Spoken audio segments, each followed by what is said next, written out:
A very good evening to all my dear students. How are you doing all? I think all of you are fit as fiddle. I am also fit as fiddle as usual as you are. Today is your lecture number 56 and we are going to cover up our translation exercise. Before proceeding to my lecture, firstly I will discuss the new thing of the day. आज क्या नई बात आप सीखें.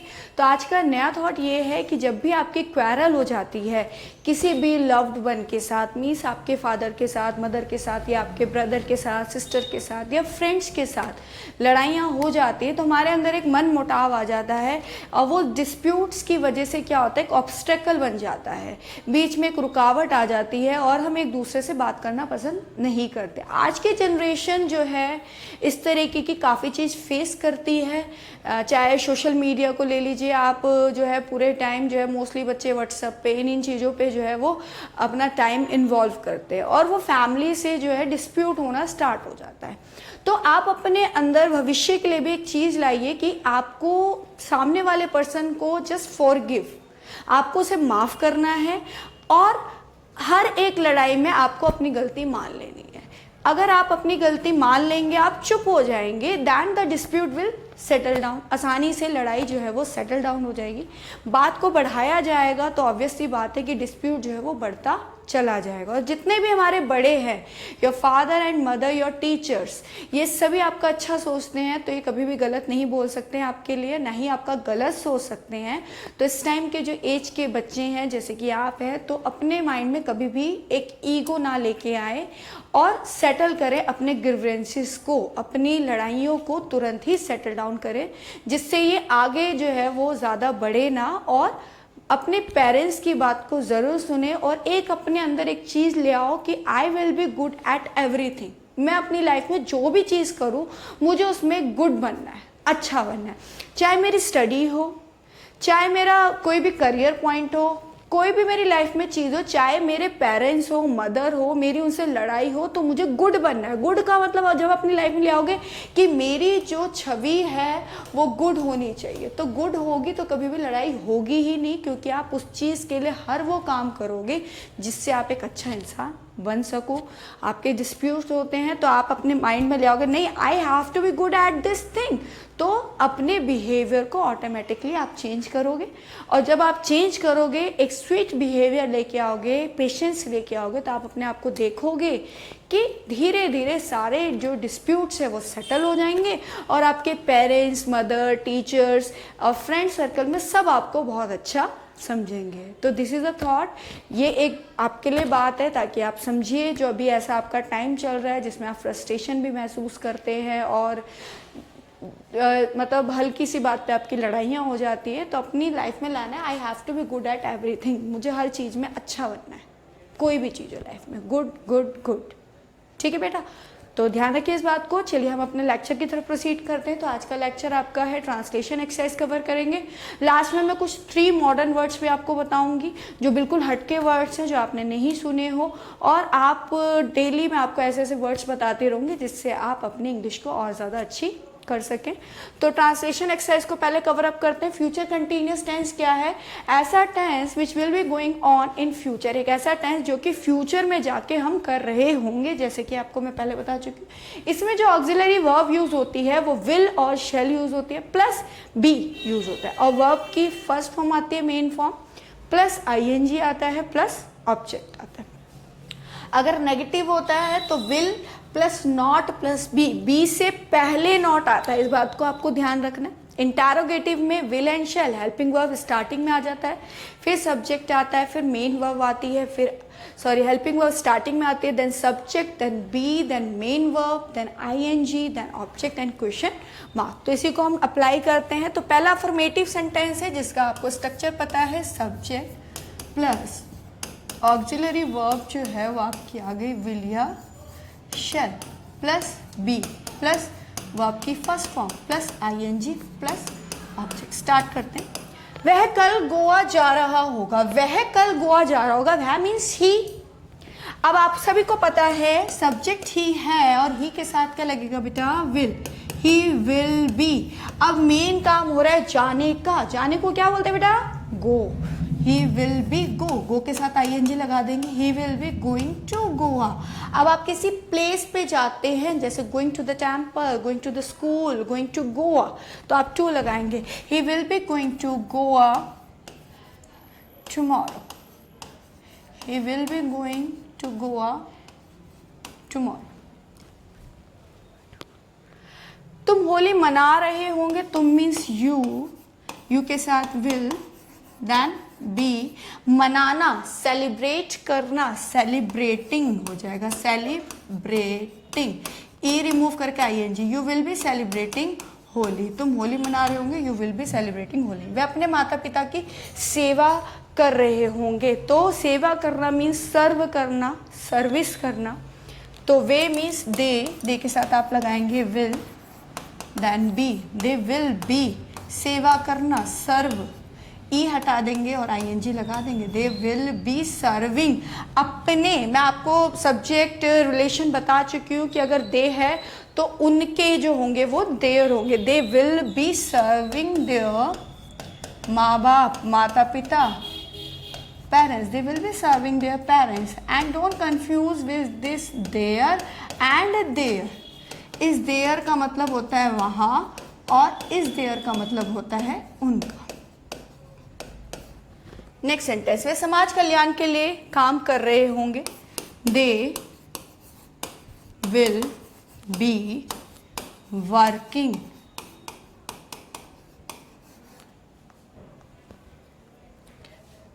के, वह समाज कल्याण के काम कर रहे होंगे, they will be working for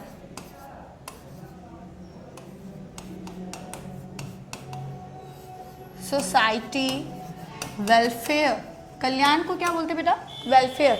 they will be working for society welfare, they, then helping verb, then be, then verb की फर्स्ट फॉर्म काम करना, वर्क, देन फिर ING, working for society welfare. Next sentence, आप अपराधी से मिलने की योजना बना रहे होंगे, आप, you will B.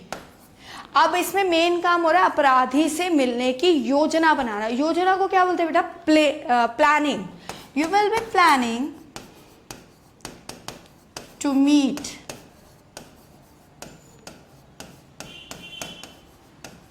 The culprit। You will be planning to meet the culprit। मैं गाना गा रहा हूँगा, मैं ये काम डेफिनेटली कर रहा हूँगा, तो आई विल बी, गाना गाने को सिंग, सिंग के साथ I will be singing a song. Next sentence, गाड़ी देर से चल रही होगी, the train will be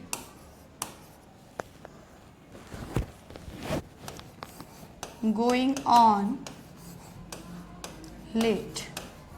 The train will be going on late। गाड़ी देर से चल रही होगी, the train, subject, then will, then be, go के साथ ing, फिर on है, late। The train will be going on late। अब देखिए बेटा, नेगेटिव सेंटेंस है, तो नेगेटिव सेंटेंस का आप सभी को स्ट्रक्चर पता है, सब्जेक्ट will या shall, then be से पहले not, फिर मेन वर्ब, वर्ब की फर्स्ट फॉर्म, फिर आईएनजी, देन ऑब्जेक्ट। ठीक है, हम इस माह के अंत में परीक्षा नहीं दे रहे होंगे, हम इस माह के अंत में परीक्षा नहीं दे रहे होंगे, at the end of this month we are not giving, we will not be giving exam. तो हम के लिए आ जाएगा वी, फिर आ जाएगा बेटा विल, फिर आ जाएगा नॉट, फिर आ जाएगा बी, देने के लिए गिव, और ई रिमूव हो के ING. We will not be giving the exam इस मंथ के अंत में, एट द एंड। अब बेटा इस मंथ के एंड, उस को बोलेंगे दैट, इसको बोलेंगे this, eight the end of this month. We will not be giving the exam at the end of this month। हम व्रत नहीं रख रहे होंगे, we will not be। अब आप इसमें ये भी लिख सकते हैं, रखने को कीप कहते हैं, कीप के साथ ING, we will not be keeping the fast, या we will not fasting, we will not be fasting. वे हमारे काम की प्रशंसा नहीं कर रहे होंगे, वे के लिए आएगा दे विल नॉट बी, प्रशंसा करना praise, they will not be praise, E remove हो जाएगा, आईएनजी आ जाएगा, प्रेज मतलब प्रशंसा करना, they will not be praising for our work. Next sentence, मैं नए कपड़े नहीं सिलवा रहा हूँगा, आई विल नॉट बी, सिलवाने को बोलते बेटा stitch, stitching, I will not stitching, I will not stitching new clothes, I will not stitching new clothes. देखिए हम आपस में नहीं लड़ रहे होंगे, we will not be fighting, हम आपस में नहीं लड़ रहे होंगे, we will not be fighting among each, we will not fighting among each other, yeah, we will not quarreling among each other, fighting की जगह आप quarreling भी बोल सकते, we will not quarreling among each other, या with each other, we will not fighting with each other। next sentence, हम पुस्तक नहीं पढ़ रहे होंगे, we will not, पढ़ने को मैं आपको बता चुकी हूँ read, we will not be read, read ing, we will not reading the book, हम पुस्तक नहीं पढ़ रहे होंगे, we will not reading the book। Next sentence, mummy झगड़े का निपटारा नहीं कर रही होगी, mother will not B settling, will not be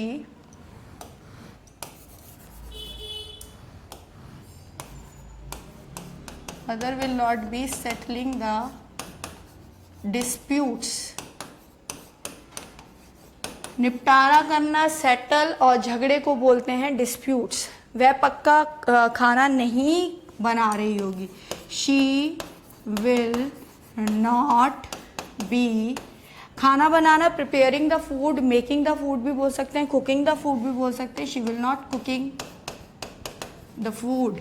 पक्का के लिए बेटा यह वर्ड आया पक्का, पक्का को डेफिनेटली, श्योरली और सर्टेनली कुछ भी बोल सकते हैं। She will not cooking the food definitely, तो आप इसके लिए वर्ड डेफिनेटली, श्योरली, सर्टेनली कुछ भी लिख सकते हैं, ठीक है बेटा। नेक्स्ट सेंटेंस देखिए, क्रिकेट का मैच नहीं चल रहा होगा, the match of cricket will not be going on, the match of cricket will not B, कोई काम चल रहा होगा गोइंग ऑन, नहीं चल रहा होगा नॉट बी गोइंग ऑन। तो पहले सब्जेक्ट आ गया the match of cricket, then helping verb आ गई will, then not, then be, verb की फर्स्ट फॉर्म के साथ आई है जी। The match of cricket will not be going on, वे टीवी सीरियल नहीं देख रहे होंगे, they will not be watching the TV serial, वे TV serial नहीं देख रहे हैं, they will not be watching the TV serials। Now we are going to talk about interrogative sentence। आप सभी को पता है interrogative sentences are those sentences which are start with क्या से स्टार्ट होते हैं, जिसमें स्टार्टिंग में हेल्पिंग वर्ब आती है, यानी कि विल या शैल आएगा, देन सब्जेक्ट, उसके बाद बी आएगा वर्ब की फर्स्ट फॉर्म, फिर ING, then object and question mark. तो स्ट्रक्चर क्या बनेगा, विल या shall, subject plus be, verb की first form plus ING plus object and question mark. अब इसमें कुछ बेटा नेगेटिव भी होंगे, इंटेरोगेटिव प्लस नेगेटिव, तो ध्यान रखना नेगेटिव में नॉट जो होगा वो बी से पहले आ जाएगा। चलिए इसी को अप्लाई करते हैं। क्या वह अपने माता पिता की देखभाल कर रहा होगा? क्या वह अपने माता पिता की देखभाल कर रहा होगा? तो विल ही बी टेक के साथ आईएनजी, टेकिंग केयर भी लिख सकते हैं। अब देखभाल करने को क्या क्या लिख सकते हैं, मैं यहाँ लिख देती हूँ। देखभाल करने को आप बोल सकते हैं टेकिंग केयर, या आप बोल सकते हैं looking after,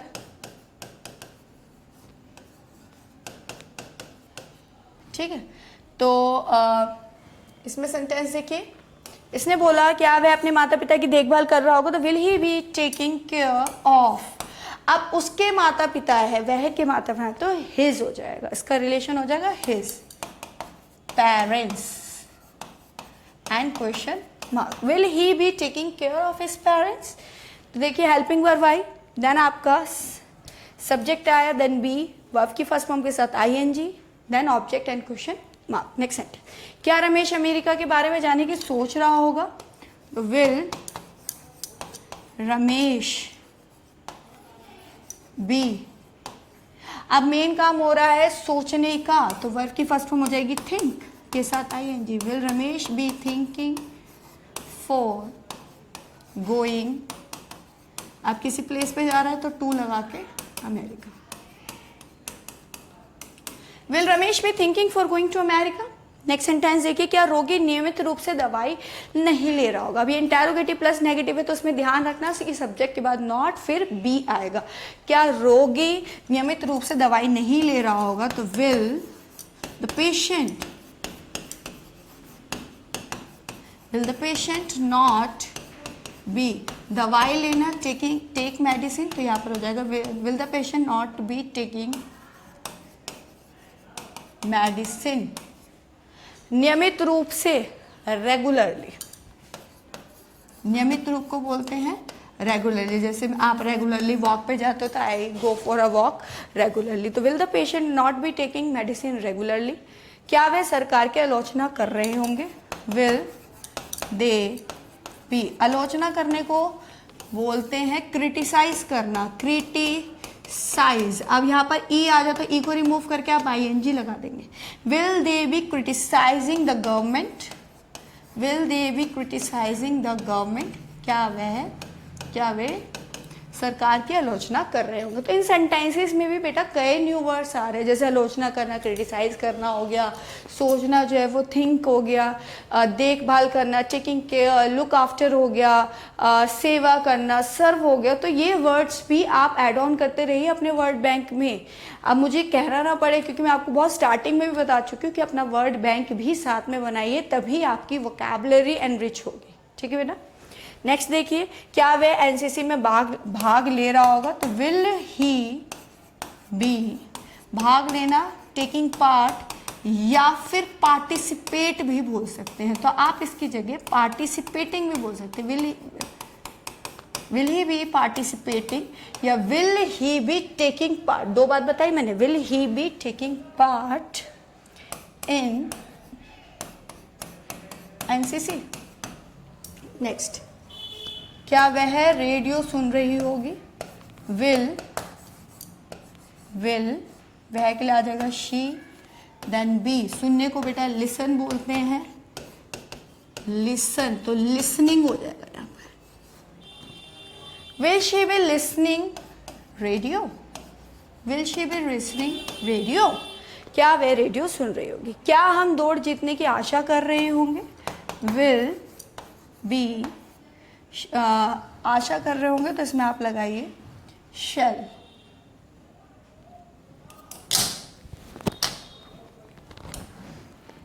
shell we be expect करना, आशा करना, एक्सपेक्ट करना, ठीक है। किसी को प्रोत्साहित करना, मोटिवेट करना। आशा करने को बेटा क्या बोलते हैं हम? एक्सपेक्ट। और प्रोत्साहित करने को क्या बोलते हैं हम? मोटिवेट। तो इसको भी आप अपने न्यू वर्ड्स में ऐड करते रहिए। तो शैल वी एक्सपेक्टिंग हो जाएगा, क्या हम दौड़ जीतने की आशा नहीं कर रहे होंगे तो शैल वी यहाँ पर आ जाएगा, not helping verb, then subject, then not, then be. Shall we not be expecting to win the race, दौड़ को जीतने की आशा नहीं कर रहे होंगे तो shall we not be expecting to win the race. तो आपने इसमें देखा interrogative plus negative sentence. I hope आपको ये एक्सरसाइज क्लियर होगी होगी। WH family we will do in next session. चलिए अब हम अपने न्यू वर्ड्स देख लेते हैं। ये हमारे कुछ मॉडर्न इंग्लिश के वर्ड्स हैं जो बहुत रेयर यूज़ होते हैं, और पर अगर हम यूज़ करते हैं, हमारा इंग्लिश का ही मतलब ये है कि हमें कुछ न्यू वर्ड्स यूज़ करने हैं so that it look so attractive to attract the other person. तो first word is bummer. Bummer, bummer एक स्लैंग वर्ड भी है जिसका मतलब होता है बेकार। देखिए किसी चीज़ से जब आप एकदम से इरिटेट हो जाते हैं, आपको वो चीज़ अच्छी नहीं लगती है, तो आप उसके लिए वर्ड यूज़ कर सकते हैं bummer.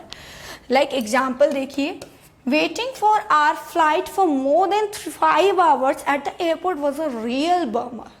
Waiting for our flight for more than 5 years at the airport was a real bummer। कि 5 घंटे से हमारी फ्लाइट पे इंतज़ार करना एयरपोर्ट पे, सच कहूँ तो बिल्कुल बेकार है। वॉज अ रियल बमर, मतलब किसी चीज़ ने आपको बहुत ज़्यादा इरिटेट कर दिया, बहुत बेकार फील कराया, तो that is a bummer. Next है लुक लाइक, किसी की तरह दिखना, जैसे कि she looks like her mother, वह अपनी मदर की तरह दिखती है। नेक्स्ट वर्ड है एड्रेनलिन रश। एड्रेनलिन रश का मतलब क्या है? एड्रेनलिन रश का मतलब है रोमांच महसूस करना, मतलब ऐसी चीज़ जब आप उसे करते हो तो एकदम से आप एकदम से इंजॉय करने लगते हो, आपको बहुत खुशी महसूस होती है अंदर से। या मान लीजिए कोई ऐसा टास्क है जिसको करने में आपको नर्वस फील हो रहा है क्योंकि उसको करने में बहुत ज़्यादा एनर्जी और एक्साइटमेंट चाहिए, तो उसके लिए एड्रेनलिन रश होता है। जैसे एग्जाम्पल देखिए, I have always been involved in physical activities, especially the ones that involve competition and adrenaline rush. मैं ज़्यादातर उन फिजिकल एक्टिविटीज़ में इन्वॉल्व मैं हमेशा से उन फिजिकल एक्टिविटीज़ में इन्वॉल्व होती हूँ, स्पेशली उन एक्टिविटीज़ में जिसमें ज़्यादा से ज़्यादा कंपटीशन और एड्रेनलिन रश होता है, यानी कि बहुत ज़्यादा एक्साइटमेंट होती है, बहुत ज़्यादा खुशी महसूस होती है, रोमांचक लगता है उसको करने के लिए। तो I have always been involve in that kind of activities. So that is adrenaline rush, look like and bummer. These are the 3 new words, and I have told you lots of sentence. So in this sentence, whatever word you are seeing like नियमित रूप, regularly, तो इसमें से आप underline कर लीजिए उन word को, आलोचना, नियमित रूप, और उसको अंडरलाइन करके जो है वो आप अपनी कॉपी में लिखिए, वर्ड बैंक में लिखिए। देखभाल करना आ गया, सोचना आ गया, देखना हो गया, सी, मैच, चलना, चलने के लिए मैंने आपको गोइंग ऑन बताया, खाना बनाना, तो खाना बनाने के लिए कुकिंग, प्रिपेयरिंग फूड, इसी तरीके से पक्का, सर्टेनली, डेफिनेटली, श्योरली। और नेक्स्ट हो गया पढ़ना, रीड, किसी बुक को पढ़ना, रीड, क्लास में पढ़ना, स्टडी, लड़ना, फाइट या क्वेरलिंग हो गया, सिलना, स्टिच, और प्रशंसा करना, प्रेजिंग। नेक्स्ट हो गया व्रत रखना, फास्टिंग या फिर कीपिंग फास्ट। एंड नेक्स्ट देखिए चलने के लिए गोइंग ऑन आ गया वर्ड, योजना बनाना, प्लानिंग, सेवा करना, सर्विंग, मनाना, सेलिब्रेटिंग, और जाना, गोइंग। तो ये भी वर्ड्स जो है वो ऐड हो गया आपकी वोकैबुलरी में। तो आई होप आपको फ्यूचर कंटिन्यूस टेंस जो है वो अच्छे से क्लियर हो गया हो। WH family, we are going in to do in next session. This is all about today's session. Thank you so much.